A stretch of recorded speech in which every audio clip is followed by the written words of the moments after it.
2009 Dodge Ram Laramie blend door actuator replacement work. In order to start this job, there's been many videos about this, and during my recent trip, mine was actually replaced by the dealer under the recall, which was available for this particular issue, where if you turn on the ignition, you get a distinct clicking sound.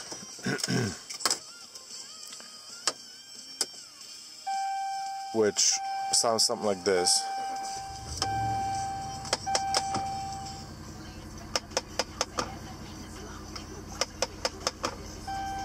Which is pretty much the actuator trying to adjust the blend door for the automatic system, and because the gears are worn out, it just keeps on spinning around and making the clicking sound. So the teeth of the actuator are actually skipping. Plastic gears are skipping against each other, and that's what's causing the sound. In my particular truck, like I said, the dealer already replaced the actuator once, and I took it in for the second time, hoping to do it under the warranty, and they claim that the actual blend door is now broken. So I'm gonna attempt this fix myself. And record it just so I can see if it's really the blend door or if it's the actuator. So first thing we gotta do is we gotta pull this little flap from the little compartment here, and then use a Torx wrench or Torx bit to. It's actually, I'm using a T15 here on top, which seems to be a little loose, but it should peg, yeah, and it does work. So T15 up on top.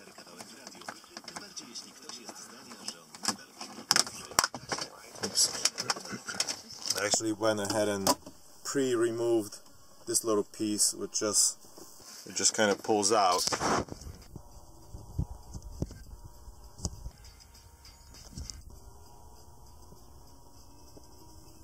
Somehow I zoomed in.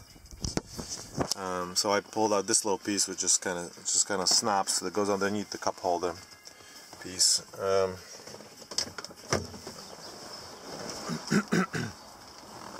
On this particular model, there's still a couple of screws here, which you can't really see right now.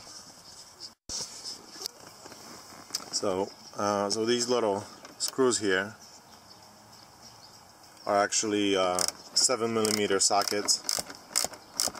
They obviously need to come out. Having a set of tools doing this stuff is definitely helpful. Now for the other side.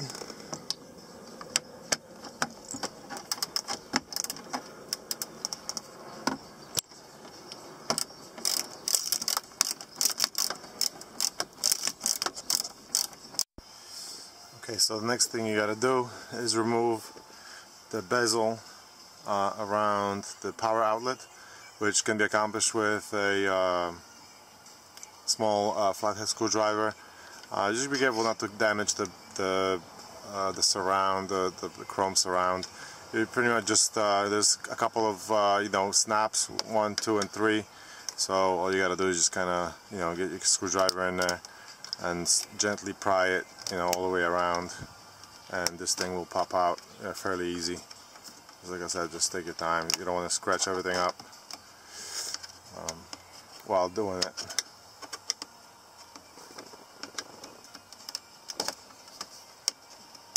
There we go. And there's another Torx behind here that needs to be removed as well. I'm going to use that T15 that I used before. Seems to be working pretty well. Okay, once this screw is out, I'm going to pop it and This screw is identical to the ones that are on top, so there's no need to worry about mixing them up too much. Now just kind of pull on the whole panel, which should now come out. At which point, obviously, all the connectors are going to be revealed on the back, which need to be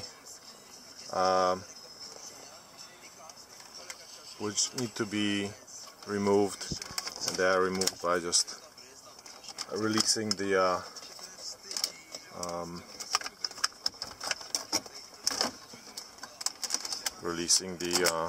retaining clips. The one that's in the middle, it needs to press this little thing down and then pull back on the gray retaining clip, which just kind of slides back and it'll come right out. Now that the whole thing is out, we can put that away for now.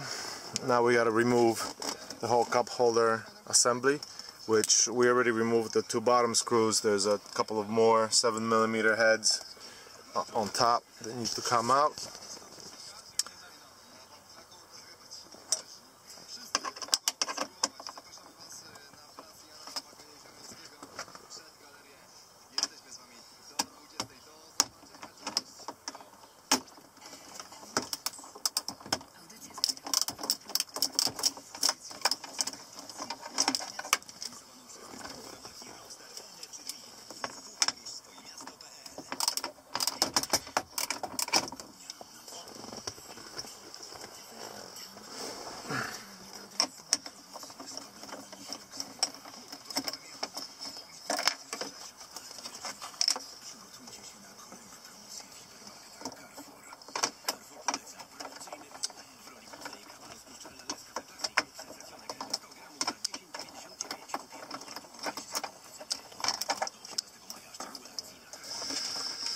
Okay,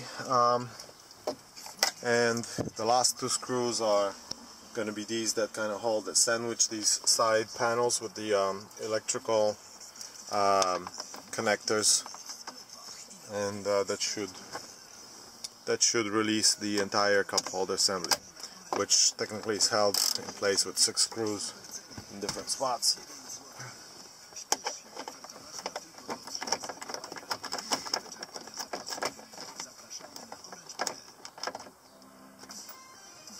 Now we can move these out of the way.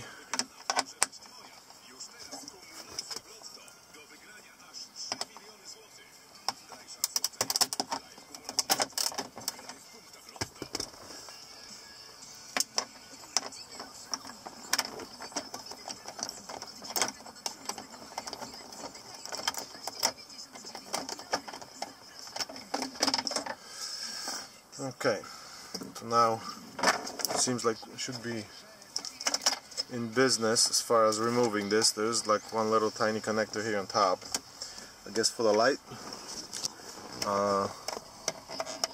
which needs to come out, and it will play hard to get, probably. Like, well, how about we just kind of pull it out and then disconnect, and we can see what we're doing. So yeah, this connector needs to be released, and I'm going to help myself with my screwdriver. I'm just going to press that in and then try to push it out like that. So press in and push out, come right out.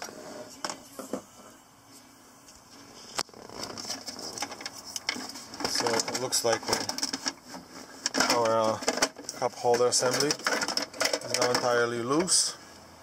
We may take that out, and here's the business end of a dual zone blender actuators. I'm gonna stop the video and remove these, and then try to disassemble them and see what they look like inside. See if that's the only problem I gotta worry about, or if I got some bigger problems. So I went ahead, before even doing further disassembly, I plugged these back in just to see, you know, if I can feel which actuator is actually making a noise. So I'm gonna give it a shot.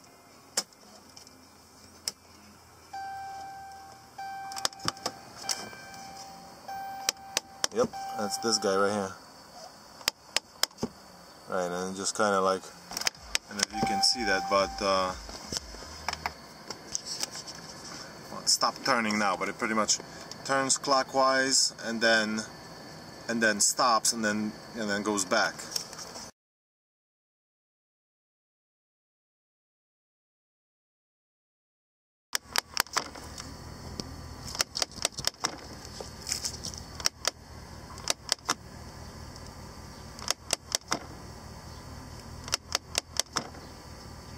I should mention that before it was trying to go the other way, now it's trying to turn it the other way.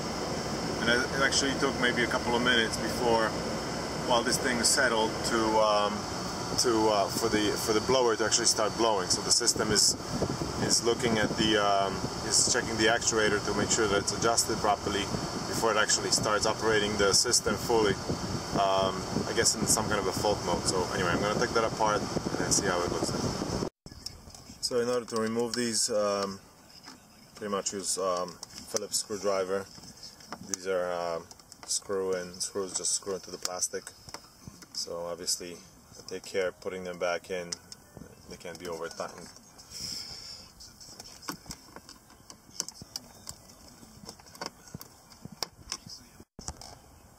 So here's the actuator removed. As you can see, the blend door is quite fine. There's nothing wrong with the blend door. All these gears, yeah, these are pretty sturdy because they're pretty big, so they're not gonna be affected most of the time. And just on the first glance, after taking apart, you know, these little tabs that have to be kind of pried open with a screwdriver gently if you're planning on reusing this. But as soon as I open it, I can see that, you know, there's plastic pieces. They've been dislodged. There's another one in the back there. So these are pretty much the gears being chewed up and broken. So there's one here, right here. There's a broken gear, and same thing on this side. This one right here is broken, so that's definitely a problem. So I'm gonna take it right to a dealer and pick one of these up. They probably have them in stock, knowing how these things work. So here's the new part. Just went to the dealer. They hit me up for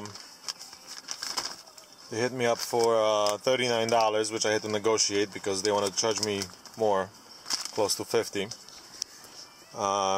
So here's the new part. As you can see, the plastic is a little different formulation. It is black. Hopefully it's stronger than the original. So I'm gonna put it back in now. Okay, so the new unit is installed. And by the way, I should mention that I had this, like I said before, I did mention it. I had one of these replaced. I believe it was the bottom one, since that has the black. I took it out and it does have a black plastic gearing. So I'm assuming that's the one that's been replaced before.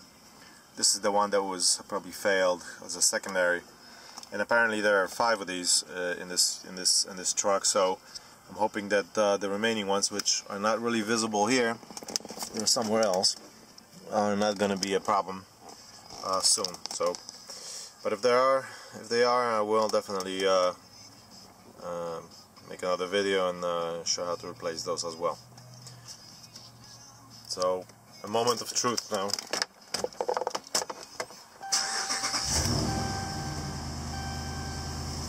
And here we go, no clicking. The shaft is operating normal, and since there is no clicking, I'm assuming, and then now it's settled. Now it's actually set in the upper position. It looks like everything's working fine. So The reassembly is in the reverse order. Obviously, I would always suggest that after completing such a repair that you connect everything like I did here, just to test it out. I'm going to disconnect everything because I have to get the cup holder back in there. So I got the cup holder back in, and the one thing that I wanted to kind of mention is when you're putting it back together, make sure that these cigarette lighter sockets that you put them in place before putting these screws in here, because then you're gonna need to take everything apart if you forget, because they do have to go in here, and they go into these kind of dowels, whatever you want to call it, locating dowels. So, all right.